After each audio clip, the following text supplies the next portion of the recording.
उग्रचण्डा प्रचण्डा च चण्डोग्रा चण्डनायिका चण्डा चण्डवती चैव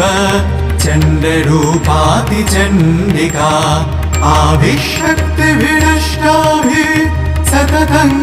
परिवेष्टितं चिन्तये जगतां धात्री धर्मकामार्थमोक्षदां